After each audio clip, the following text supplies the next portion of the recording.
ruling had not yet taken effect and probably would not do so for weeks as the legal fight over the 1864 law heads back to a lower court for additional arguments over its constitutionality. They said they were reviewing the ruling and would listen to their voters to determine what the legislature should do. And Kerry Lake, the leading Republican candidate for Senate in Arizona, was quick to denounce the state Supreme Court's ruling, but according to her, the law is out of step with Arizona residents. She said in a statement she called on state lawmakers to come up with a solution that Arizona residents could support. Now, you have to remember Kerry Lake, who is an ally of Donald Trump and a 2020 election denier, had voiced enthusiastic support for the law less than 2 years ago when she was in the midst of a scorched earth campaign for the Republican nomination for governor. Asked then what she thought of the ban, she said she was thrilled it existed and called it a great law. Hmm.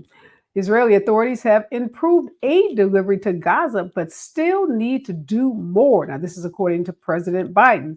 He offered a measured assessment of how well Prime Minister Benjamin Netanyahu is living up to promises he made last week. In a call with Netanyahu last Thursday, Biden said that the United States could withhold support for Israel over its conduct of the war against Hamas unless it did more to protect citizens and ensure adequate supplies were being made available to Gaza. And today he just had to be blunt and straightforward, he said, with the Israeli leader.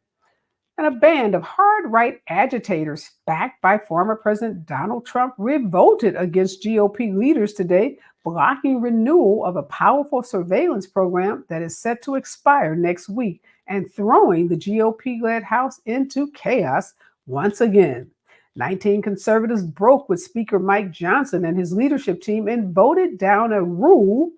The vote was 193 to 228. This is yet another example of a minority of Republicans using the otherwise procedural vote to prevent the House from debating their own party's legislation. And despite gains in faculty diversity at American universities over the last 2 decades, Black and Hispanic professors remain underrepresented compared to their students and to professionals with advanced degrees in other fields. Black professional workers in industries such as law, science, and engineering make up roughly 9.1% of the workforce, compared to 7.1% of college faculty. And Trump tried yet again today to postpone the April 15 criminal trial involving Stormy Daniels and hush money that's set to take place on Monday. He filed a civil action with the appeals court against the judge in the case. Now, the judge issued a one sentence, well, not the judge that he filed the case against, but the appellate court issued a one sentence denial. But the filing today underscores Trump's increasing desperation and scattershot approach to delaying the trial. Stalling, as we know, is one of the former president's favorite legal strategies, not just in the Manhattan case, but in his legal entanglements all over the country. And Billy D. Williams, you all remember him. He is a beloved actor, but he said something pretty controversial on the Bill Maher's Club Random podcast. The Star Wars actor recalled watching Laurence Olivier in the 1965 movie Othello, in which Laurence Olivier wore blackface to portray the title role. And Bill Maher asked Billy D. Williams what he thought of that. And Billy D. Williams said, if you are an actor, you should do anything you want to do. Not sure everybody agrees with that, Mr. Williams. This is the news, and this is Areva Martin in real time, and I'm your host, Areva Martin. This is your one-stop destination for today's trending news, expert analysis, and my unfiltered opinions. In this hour, Professor Niambi Carter, who is a professor at the University of Maryland, is going to be holding it down with me. She's going to help me break down today's trending news. And in hour 2, you know what we do? That's that hour where we go deep, where we dig behind those headlines. And tomorrow, April 11th, begins National Black Maternal Health Week. And that week is celebrated from the 11th through the 17th every April. It's a national week of action that aims to raise awareness around racial inequities and maternal health outcomes in the United States. It was founded by Black Mamas Matter Alliance, and that's a national network of of maternal health and reproductive justice advocates.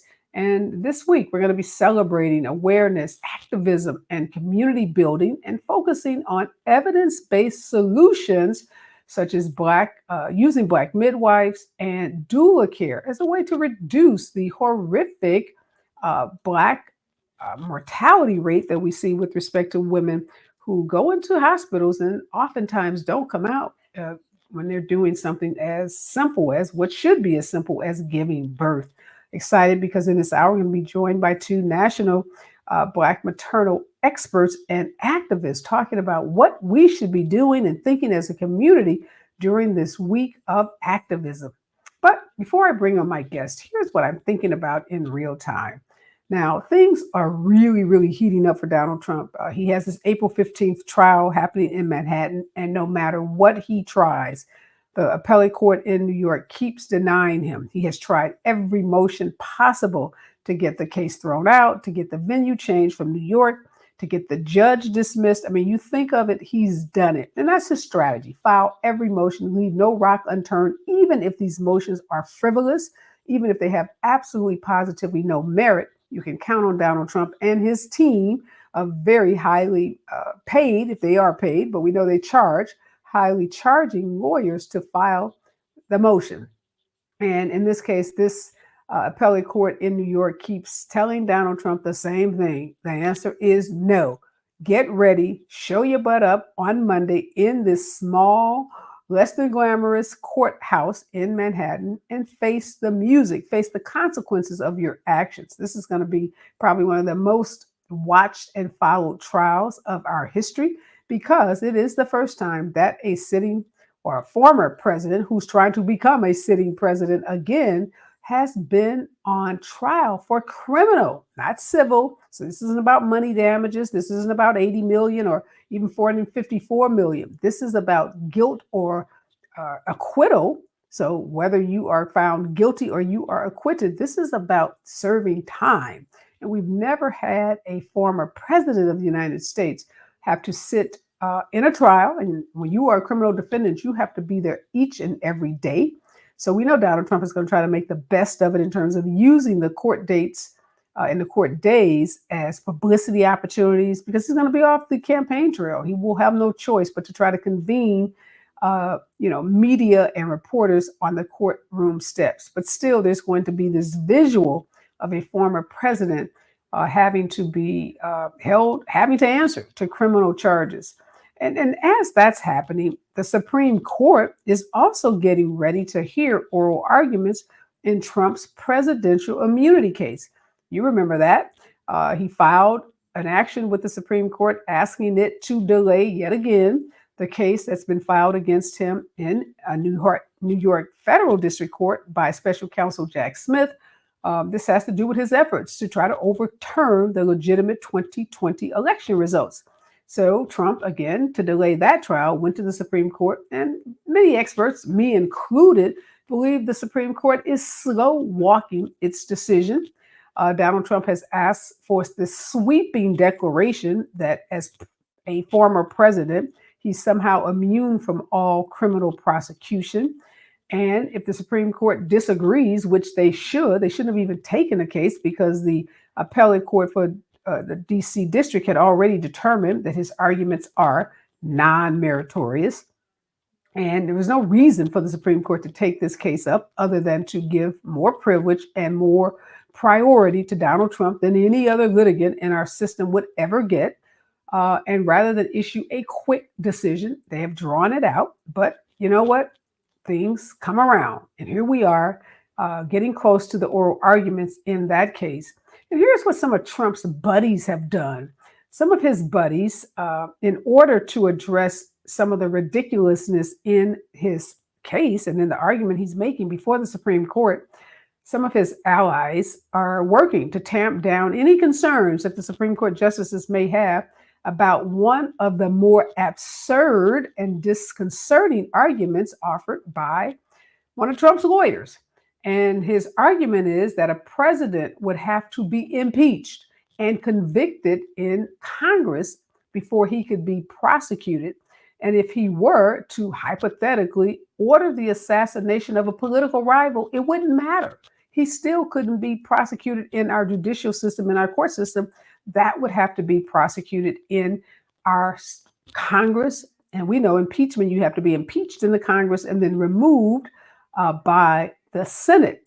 So this argument that Trump's lawyer is making is that even if he ordered someone to kill a rival, he couldn't be prosecuted by a federal prosecutor because that would be a matter under the purview of Congress only. So the America First Policy Institute, a think tank led by former Trump advisors and allies, have filed what we call an amicus brief, or we'll call it a Friends of the Court brief, with the Supreme Court last month, arguing that the justices should not really consider this hypothetical in their decision, they say, because our military, the U.S. military, would never follow a command from a president to assassinate a rival. They state in their Friends of the Court brief, a president cannot order an elite military unit to kill a political rival. The military would not carry out a patently unlawful order from the president to kill non-military targets. Now, that's what the Friends of Trump state in their brief. The organization's brief was filed on behalf of former Veterans Affairs Secretary Robert Wilkie, Lieutenant General Keith Kellogg, and retired General Jerry Boykin. Now, one of these generals added in a press release that his time with former President Trump allowed him to state without equivocation that Trump would never, ever, ever issue such a command. Problem is, Trump has already done exactly what General Keith Kellogg said he would not do. Unfortunately, Trump's former defense secretary, Mark Esper, remember him? He told us that Trump did suggest to senior administration officials that they should order U.S. troops to open fire on some of his political enemies. It wasn't a rival. These enemies were street protesters. They were people like me and you who disagreed with Donald Trump, who were voicing their First Amendment rights, who were voicing their rights and using their rights as a citizen or as citizens to protest. And Donald Trump suggested that U.S. troops should fire on these street protesters.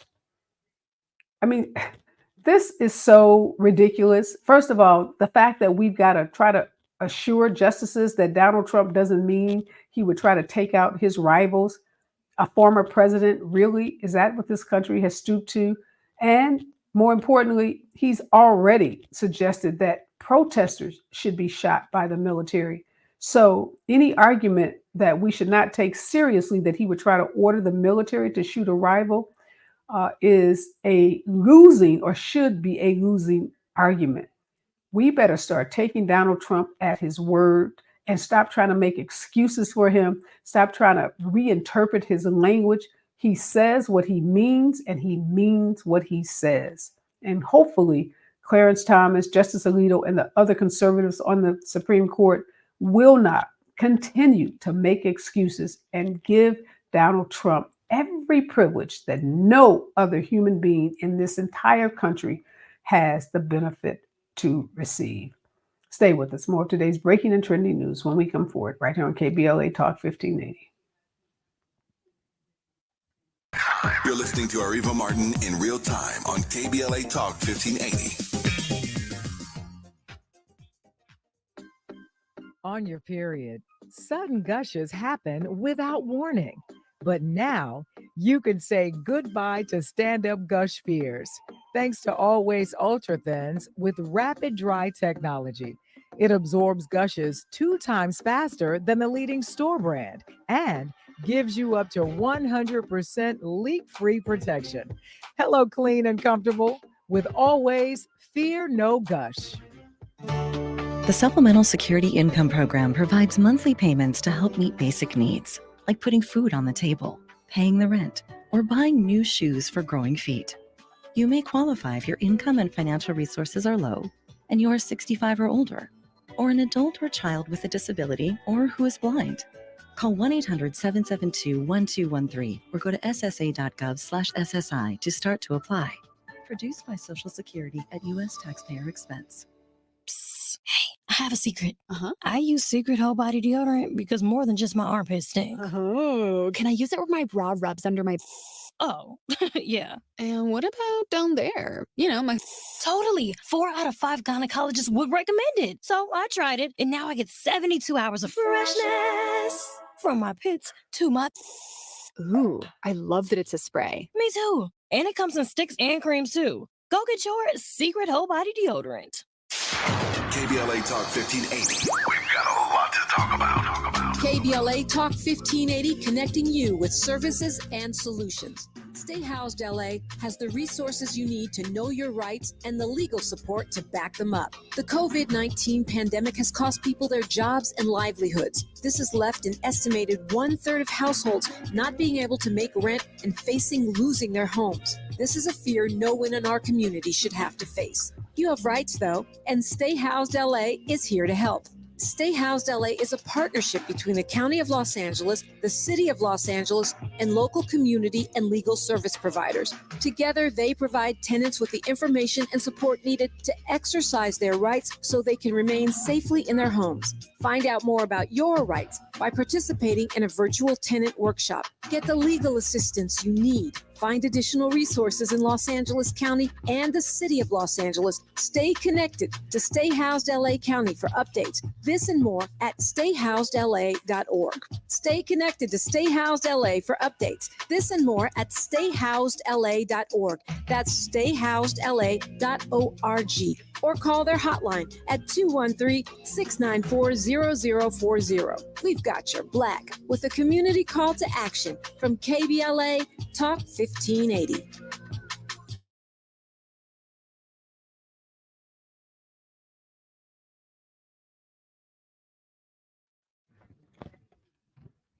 We are back, and Dr. Niambi Carter is joining us for this hour as we get through this breaking and trending news.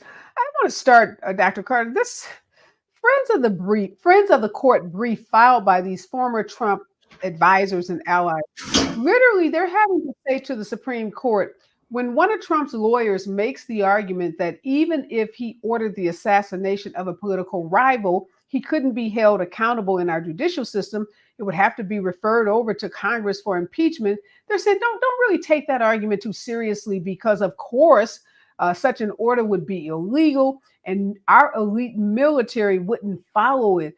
And I guess it's so galling to me that at every turn with Donald Trump, we've got to come up with, these excuses to excuse away his conduct, his language, and now the conduct and language of his lawyers. The man said it. That's the argument the lawyers are making. They know what they were saying when they said it, and they meant it. So why is it that Donald Trump, unlike you, me, or anyone else, gets to have these interpreters that come behind him and try to reinterpret what he says to make it less, sound more palatable, to make it less horrifying, really, to make him seem less like the dictator that we know he wants to be? Well, thank you for having me again, Areva. And I think, we've had this conversation so many times. And I think when we talk about a person like Donald Trump, the goalpost always moves for him. He never has to really face any consequences. People are more than willing to kick the can down the road. And here we see yet again, this man thinks because he had this one position one time, that means he's essentially above the law, that he's not like the rest of us. And I think the willingness of other people to stand in the breach and risk their professional reputations, to risk their integrity, to support Donald Trump in all these activities that he engages in, whether they are illegal, nefarious or otherwise, I think is what really feels like the betrayal.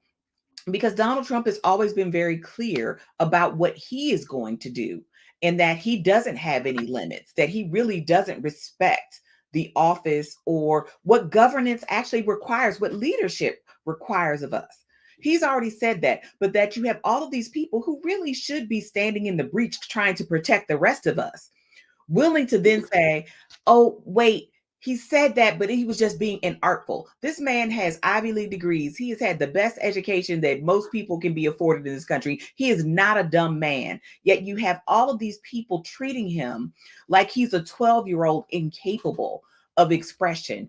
And most importantly, not holding this very old 70-something-year-old man accountable for what he does and what he says. And I think that's what's particularly upsetting, at least for me. No, you're right. I mean, again, give him every benefit of the doubt, excuse away, explain away everything that he says, ignore what he says, even when there's evidence. Mark Esper told us he did suggest that the military be used and not used to take out what you would think would be a political rival, like somebody like the head of a foreign government, but to take out street protesters, people who were out protesting him because he didn't like the optics of these protesters in the streets of Washington, D.C. I just don't know. And you're right. We've had this conversation. And the reason I keep having it over and over again is because I still hear people making excuses, everyday people like voters making excuses for him and not willing to hold him accountable in a way that, they hold everyone else. Joe Biden in particular. Joe Biden can't relieve $3 billion of loan debt. He relieves $1.5 billion, and somehow he's, the worst thing since sliced bread. But Donald Trump literally makes the argument in court that he is above the law, that he's the only person on the planet that's above the law. And then his lawyer makes a similar argument to the courts, and now they've got to try to reassure the courts, don't worry, because he's never going to, make this kind of give this kind of directive to our military. We're going to see what happens with that case. But one thing we know for sure, Dr. Carter, Donald Trump does not want Stormy Daniels on the witness stand. He is trying everything in his power to postpone this trial that's set to start next week. I mean, he has filed more motions than, he's killed a lot of trees. Let me put it like that. He keeps losing. Well, I will say thank you for always reminding us, because I think it's so easy, because there's always so much going on just in the world and with him in particular. It is always easy to lose sight of the very many things Donald Trump has done or said. And I think you're right about Stormy Daniels, because the thing is, the cover up is always worse than the initial offense. And so the fact that you paid her is worse than what you've done initially. Like, nobody expects Donald Trump to be some moral arbiter. He's not an ethical man. I don't think anybody who supports him expects him to be. I think that's what they love about him. But the fact that he paid this woman, given her profession and her profile, this money to essentially be quiet about their relationship, or their alleged relationship, however you want to put it, again, is always worse. And it was such a needless thing in many ways, because it's like, nobody expected you to be a good person. Like, you're a businessman. You've had multiple wives. You've cheated on your spouses. You've had children, and all kinds of things. Like, nobody expected this of you. So it's sort of like he put himself into a corner of his own making. Well, wait a minute, Dr. Carter. There is a wife here, and a lot of what he was trying to cover up seemingly had to do with sparing his wife public humiliation and embarrassment. Now, a lot of it they say was to, not in any way disrupt his 2016 campaign or cause embarrassment. But, we'd already heard the Access Hollywood tape. So you're right about that. But I don't think we can underestimate the power that someone like Melania Trump has over Donald Trump. And at that moment, he was trying to present himself in a certain light. And I think, getting Stormy Daniels to go away quietly by paying her off was his effort to try to really recast himself to the public. But I think about the fact that Marla Maples also existed with Ivana Trump, who was his wife when he started that relationship. I mean, those stories are legendary. But my point is, yes, I imagine you wanted Melania to be happy, but I don't imagine that she was going to leave at that point of the election. I don't know. Maybe it was a negotiation tactic. Who knows? We can't say what happens in the privacy of people's marriage, but he would not be the first high profile person to have stepped out on his marriage. And the mea culpa would have been much better, because now you have all of these people, from Michael Cohen to Stormy Daniels to Mike Avenatti, right, who had all of this information on you. And it just seemed like a really weird position to take for Donald Trump, because anybody who had vetted him as a candidate knew that he was not pristine. He was running as a kind of everyman. And so I just thought that, at least for him, this affair clearly wasn't insurmountable. Now, I don't know what's going to happen at home, but at least publicly, he could have overcome it. Yeah, no doubt about it. You mentioned Michael Avenatti. That's probably why Trump is trying so hard to delay this trial, because the cast of characters is going to be like a bad soap opera, like a really bad reality docuseries, where we start, having to remember and see some of these folks again. When we come forward, got to talk about Billy D. Williams and how this abortion issue is blowing up on Republicans. Stay with us, KBLA Talk 1580. Right time. More of Areva Martin in real time when we come forward. I'm Amber Payton. Here's the latest on the Black Information Network. The 6 former Mississippi law enforcement officers known as the Goon Squad will each spend between 15 and 45 years behind bars on state charges. Last month, the officers were given lengthy federal sentences. The 5 former Rankin County Sheriff's deputies and 1 Richland police officer were accused of torturing and sexually assaulting 2 black men in January of 2023. The former officers will serve their state and federal sentences concurrently. A lawsuit recently filed claims South Suburban Dolton, Illinois Mayor Tiffany Henyard covered up an alleged sexual assault by a well-known Chicago activist. The plaintiffs are a former mayoral assistant and a Dolton police officer. The suit claims trustee Andrew Holmes sexually assaulted the former village employee while on a business trip to Las Vegas, authorized by Henyard, who is black, in May of last year. The plaintiffs are seeking back pay, front pay, punitive damages, and attorney's fees. That's the latest. I'm Amber Payton on your home for 24/7 News, the Black Information Network. You have trouble in Baldwin Park now on the 10 freeway.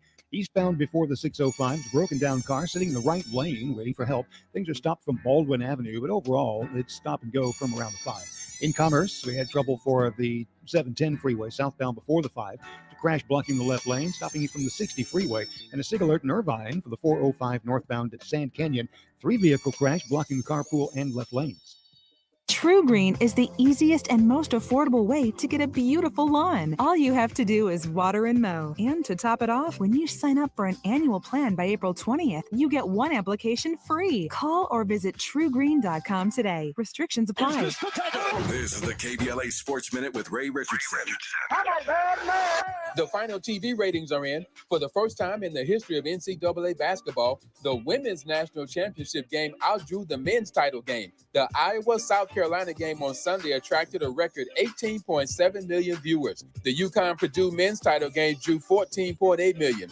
Women's college basketball exploded this season, and the popularity is expected to continue. USC freshman guard Isaiah Collier announced today he's entering the NBA draft. Collier is projected to be a first-round pick between 10 and 15. Collier averaged 16.3 points and 4.3 assists. He was expected to be a one-and-done. Collier was the nation's #1 recruit in the class of 2023 from Wheeler High School in Marietta, Georgia. The Clippers are back in action tonight at Crypto.com. They have a rematch with Phoenix after last night. The Lakers are off until Friday at Memphis. No debates, no speculation, just the info you need. That's your KBLA Sports Minute. I'm Ray Richardson on KBLA Talk 1580.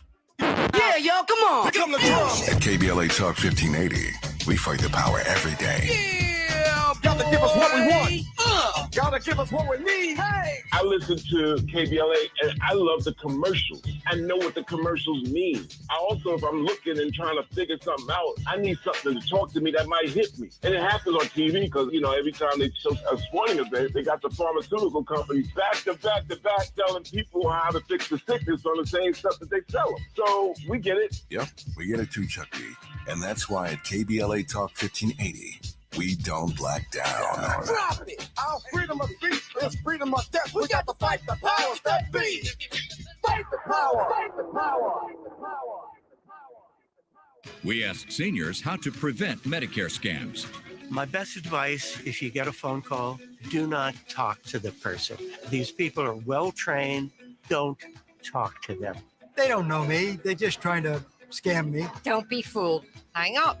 Just hang up. Never give out your Medicare number. They're going to get your number and put in a false claim.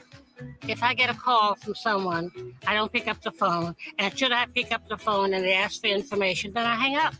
How do you detect Medicare fraud?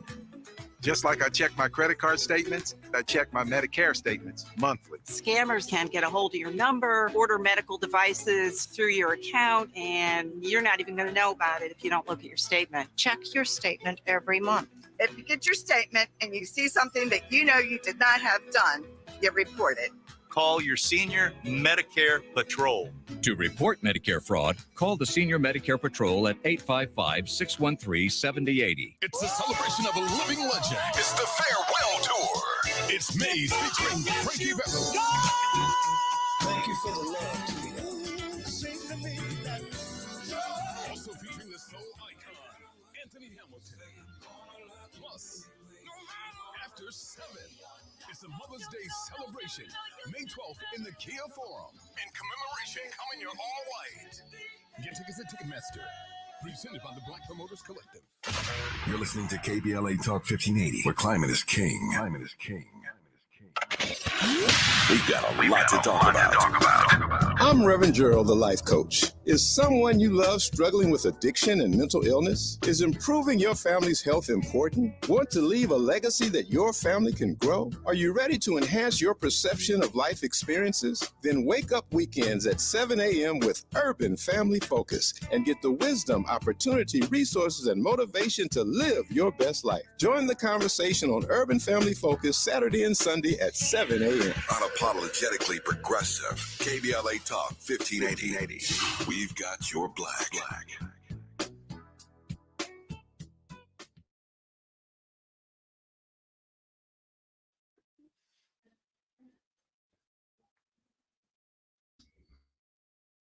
We are back, and Dr. Niamey Carter is joining me in this hour. And in hour 2, we're going to be talking about Black Maternal Health Week, which kicks off tomorrow.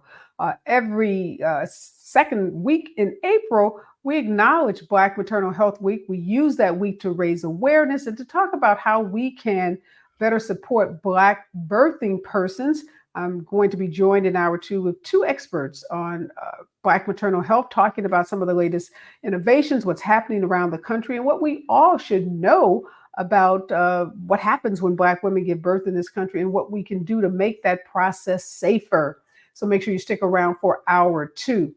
All right, Dr. Carter, the Republicans are about to blow a gasket over these recent Republican, conservative, I should say, Supreme Court judges in states like Alabama and now Arizona, who are issuing these decisions that they know are grossly unpopular with most Americans and are causing them to have to really reshuffle the deck around abortion and anti-abortion issues, particularly since many of these conservatives have relied on anti-abortion voters to get them into office. We have Carrie Lake, who said she was thrilled about this 1864 law, which basically put a complete ban on abortions in the state of Arizona, now saying she's outraged by the Supreme Court in Arizona issuing a decision relying on that 1864 law. Donald Trump has said he's going to leave it up to the states, no federal ban, putting him at odds with Lindsey Graham, Mike Pence, and other Republicans. And now the Republican House leader in Arizona saying, wait a minute, we're going to fix this. The Supreme Court didn't get this right. I think the Republicans are getting the message, probably too little too late, but the message that women are more powerful, as Joe Biden told them in that State of the Union. You don't want to mess with women on this issue of abortion. And they keep stoking the fire, and they are getting burned. Well, I mean, they have the outcomes that they deserve. They pick these ultra-conservative judges who were out of step with popular sentiment, even in red states, even among Republicans, even among conservatives. There is a majority of people who believe that there should be some exceptions. Even if you don't think women should be able to get abortion on demand. I hate that language. This idea of no exceptions for incest. I mean, you're talking about a law that was written into existence when the two of us would not have been considered human and may have likely been chattel, but also at a time when women couldn't vote, when we didn't have a notion of domestic violence and marital rape, right? Like these were not things that existed. So you want to go back to the 19th century for guidance about how we are supposed to live our lives in the 21st century. And again, Republicans like it until they realize it's a loser. It's great for whipping up your base, but it also has the opposite effect of getting a bunch of people interested in politics who may not have been that focused, may not have been paying that much attention. And then you did something that they really didn't like. And we've seen this in Ohio. We've seen this in other places where you've seen similar restrictive laws come into play, and you see people mobilize around this issue, people who otherwise wouldn't. And like they say, politics creates strange bedfellows. And I think Arizona is about to see what folks in Kansas and other places have seen when you have people feel under threat, when you have people who feel that they are being attacked, and that the very choices that about their own bodies that they can make are being taken away with no consideration about their individual concerns, then you're going to see people show up that might have stayed home and made it an easy route for Republicans. But they keep doubling down on this issue, and it's not the winner anymore that they think it is. You know, one of the things I read, Dr. Carter, is the Republican base, the Christian right, they chose Donald Trump to be their leader, to be their messenger on this issue of anti-abortion. He delivered for them in some ways by appointing those three conservative justices who he knew would overturn Roe v. Wade. But what they banked on was that he really, truly believed, you know, in a principled way, in the way that many of them do. Right. They did not understand that he was willing to say or do anything to gain the support of those Christian rights voters in order to get into the White House. And he now feels like, look, I delivered for you. Now I know in order to get back into the White House, I've got to basically switch gears, you know, change courses, completely, change what I said before. And I'm okay with that because I'm a politician now, or I'm a con artist. I am Donald Trump. So I can say on Monday it's red and say on Tuesday that it's blue because that's how I operate. And this Christian right folks, who many will fall in line because they will believe that there'll be a divine intervention and that he'll get in office. And he will. If he gets in office and it's popular to have a federal ban on abortion, he'll do it because he'll do anything. He doesn't have any principles. But what about people like Carrie Lake? So here she is enthusiastic about this law 2 years ago when she's running for governor. Now she is highly unliked by Republicans in the state of Arizona. They want her to go away. She stepped on so many toes, offended so many people when she was running for governor with that, you know, scorch the earth campaign approach that she took. She's been an election denier up until, you know, I don't know, yesterday. So now she's got out and say she's outraged by this law and it's out of step with Arizona residents. Can she get away with what Donald Trump gets away with? Well, I don't think women can get away with most of the things that men of any stripe or any political ideology can get away with. But I think this is one of those issues where unfortunately people are going to have longer memories for her because they really don't like her. And I think that's something that, you know, for whatever Donald Trump's, you know, waffling on this issue has been, he did deliver 3 very conservative Supreme Court justices.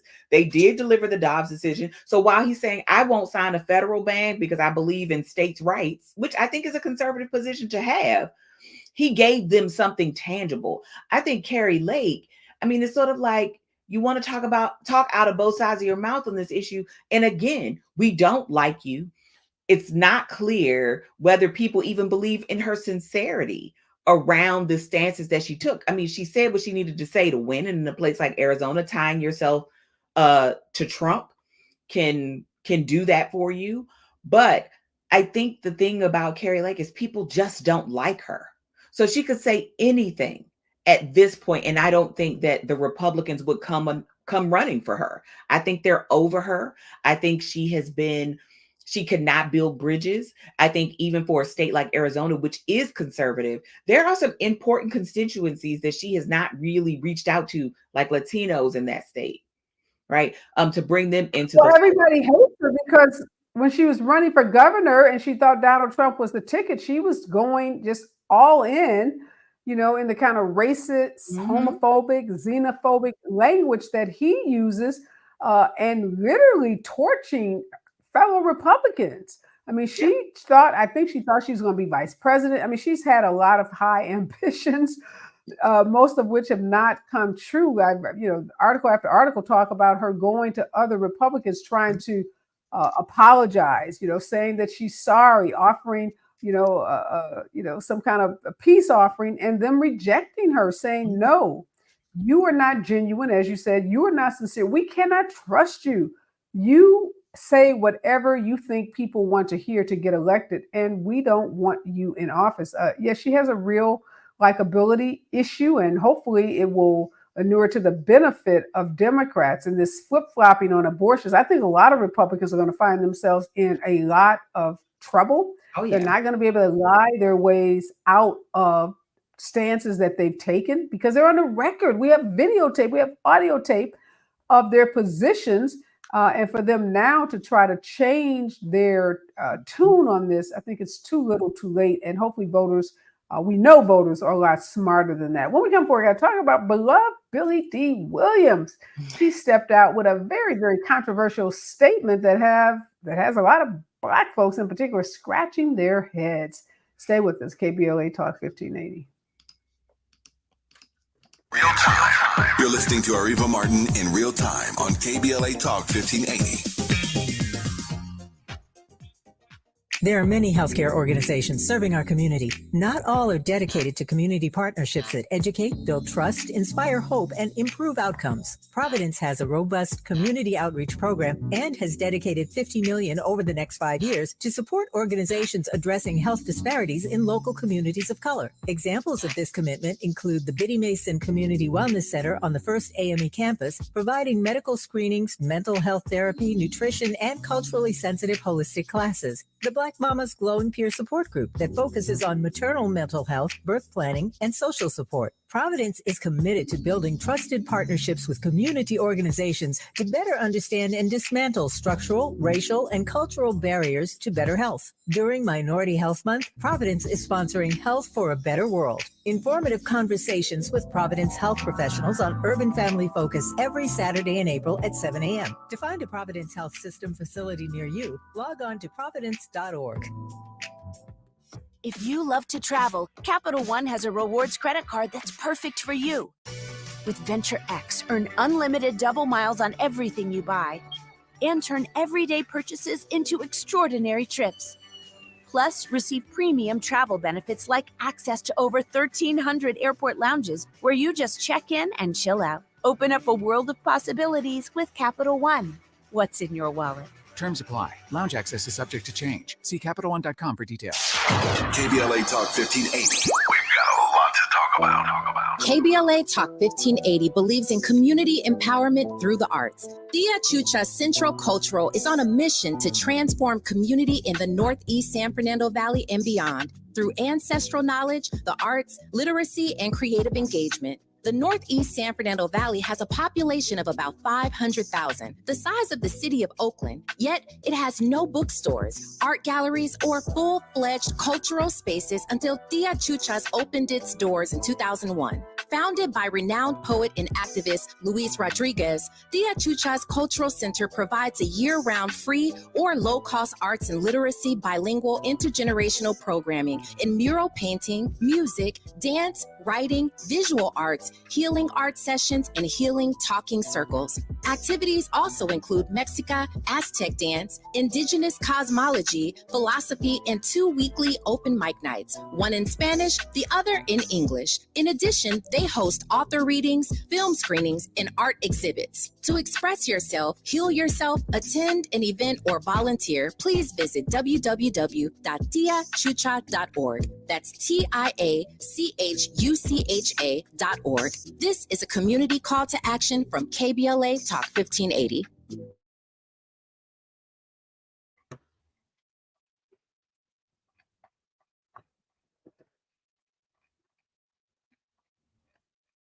We are back, and Dr. Niambi Carter is joining me in this hour. In hour two, we're going to be talking about Black Maternal Health Week, which kicks off tomorrow. So make sure you stick around.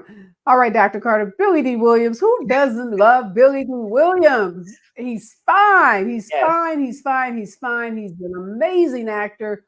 He's a legend amongst actors, black, white, doesn't matter your color. Everyone loves Billy D. Williams. So that's why in his 80s, he's still being interviewed. And recently he's on an interview with Bill Maher on his podcast, Club Random. And he just kind of off the dome, I guess they would call it, says that if you're an actor, you can say whatever you want to say and do whatever you want to do, including acting a part wearing black face. What do you make of Mr. Williams' bold pronouncement? Well, listen, I'm like many Black children of a certain age. Our mothers were absolutely in love with Billy D. Williams. They say he was fine. He was everybody's prototype. Look, Billy D. Williams is a man of a certain age. He also has a very, I think, interesting perspective about what it means to be an artist. And essentially, artists have all the freedom to do whatever they want. He doesn't want to get his nose out of joint over something as blackface, which he views as a small thing. I think many of us would disagree.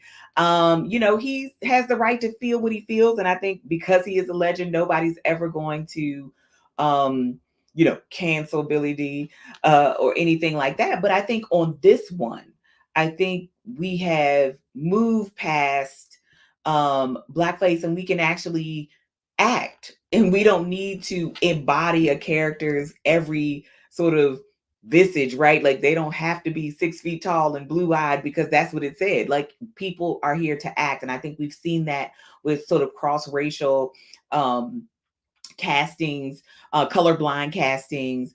And I don't think we are any poorer for it. It doesn't change necessarily much about the way we experience something. And look, lots of people have done blackface or brown face or whatever you want to call it. And I think we can do better now. And if you really want to have a person be that character in every single way, then hire a black actor to play Othello. Hire an Asian person to play an Asian character and that kind of thing. And I think, even when we've seen it in recent memory, like in Tropic Thunder, Robert Downey Jr., the reason I don't think he got any flack for it is because of the tongue-in-cheek way that he did it. And I think people thought of it as funny, not of making fun of Black people, but of this sort of kind of narrow-mindedness and single-mindedness of this particular character, and even Hollywood in the way that they think about some of this stuff. So I don't think it's just because he was doing blackface and it was a comedy that it was a difference. I think it was the reason why the character was in blackface that made that he could do it, and it wasn't considered to be negative in the same way that we think about, this sort of traditional ways in which performers have used blackface to sort of poke fun and make Black people the butt of the joke. Even in serious acting, I think the makeup has usually been so terrible. We're like, why would you do that? Just either get a Black actor or just don't do it. Yeah, and you know what? Hey, we can agree to disagree with our elders. We can respect them. We can respect their body of work. We can respect their mindset and, where they are today versus where they may have been 30, 40 years ago. I was having a conversation with my aunt, who's a contemporary of Billy D. Williams, about the issue of reparations. And she told me we need to let it go, that we weren't there, and nor were any of the beneficiaries of the large nest or of the, the free labor that enslaved people provided, that none of those mass slave masters or people who, were the driving the economy at that time, and none of those people are alive today.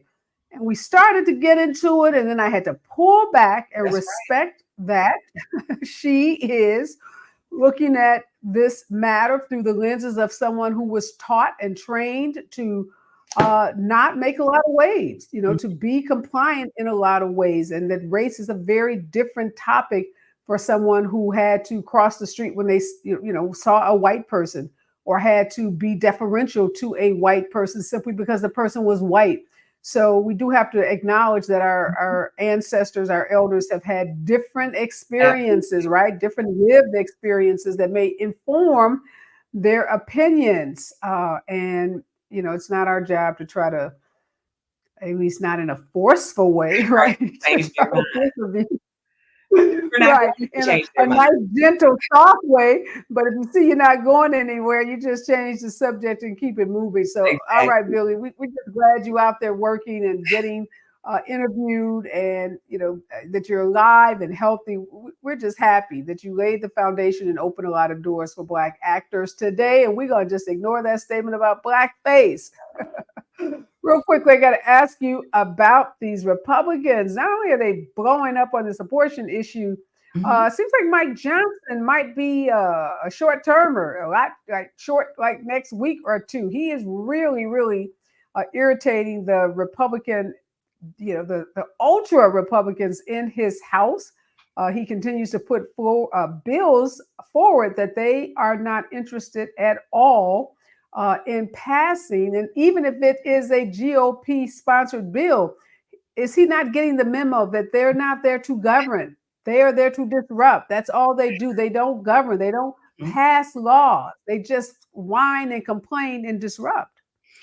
Well, look, I think Mike Johnson, I don't know when he's going to stop this, but I mean, we've certainly seen this party eat through their own in this position. They are not willing to compromise and work with anyone. And I think because you have Donald Trump also fanning the flames, it gives them a little bit more support to continue to be obstructionists. I mean, you make your party look bad. You make Mike Johnson look bad when you can't do the one thing you're there to do, which is legislate. So, I mean, they're sort of, cutting him off at the knees, and essentially saying that he's impotent, that he has no power, he has no sway. And if he is the Speaker of the House and he can't get his members to do what he needs them to do, then yeah, I think his tenure is going to be relatively short. Now, what does that mean? Does that mean he's just going to serve out this term and move on? We don't know. But I do think he is getting frustrated because I think, like a lot of people, you take a position and then you say, okay, this is the way I thought when I was just sort of a rank and file member. But now as the leader of this body, I actually have to be responsible for doing something. And the only thing that we have to say is that we didn't do anything. So you didn't accomplish anything of your own. And then you thwarted anything worthwhile from being accomplished, even things that your own party members might actually like. And so it's sort of like, you all are just not serious people. And we can't treat you as serious people. And I think they might be frustrated with Mike Johnson, but I'm sure the feeling is mutual. I'm sure he probably feels like, they've sold him a bill of goods, because when he came in, he had these meetings with these ultra conservative members like Matt Gaetz and the Marjorie Taylor Greens. And they, in principle, said that they would give him some leeway to do some things. And I think they walked that back because he is trying actually to work with his Democratic colleagues, and they don't want anything to happen under Joe Biden's watch that he may potentially take credit for. And it's just really unfortunate. And they're going to have the party that they deserve because of it. Yeah, it's clear this is the Trump-controlled wing of the party, and Trump has given the directive to not get anything passed in Congress because, as you said, it could be construed as a win for Joe Biden. And at this point, he can't risk losing any votes, including those Republicans. So we're going to have until November a pretty impotent House of Representatives. The margins that they have are so narrow. They've had people actually leave the party, leave Congress abruptly because they are sick and tired of the chaos, sick and tired of the gridlock. So people in their own party who are speaking out against what's happening in Congress, but yet not enough folks speaking out to cause someone like Donald Trump not to be the nominee going into this next election. But clearly what happens to Mike Johnson is yet to be seen. But I think for us, Dr. Carter, it means that we have a better shot at getting the number of votes we need to win back the House and having Hakeem Jeffries become the first African-American speaker of our, U.S. Congress. That seems like that we're getting closer and closer to that as a reality. And at this point, we just want the Republicans to keep fumbling the ball, because it just means that we're there to pick it up and run down the field with it. So thank you, ultra conservatives, for not allowing Mike Johnson to get anything done. A lot of Yes. errors. We are out of time. Thank you so much, Dr. Carter, for holding it down with me today. Always a pleasure to be in conversation with you. When we come forward, we're going to be talking to some experts about Black Maternal Health Week. Yes, that week kicks off tomorrow and goes until April 17th. Make sure you stick around because there are some things that you may want to know if you're considering having a baby or you know someone who is contemplating having a baby. We want to make sure that that is a safe and enjoyable and empowering experience. KBLA Talk 1580. Stay with us.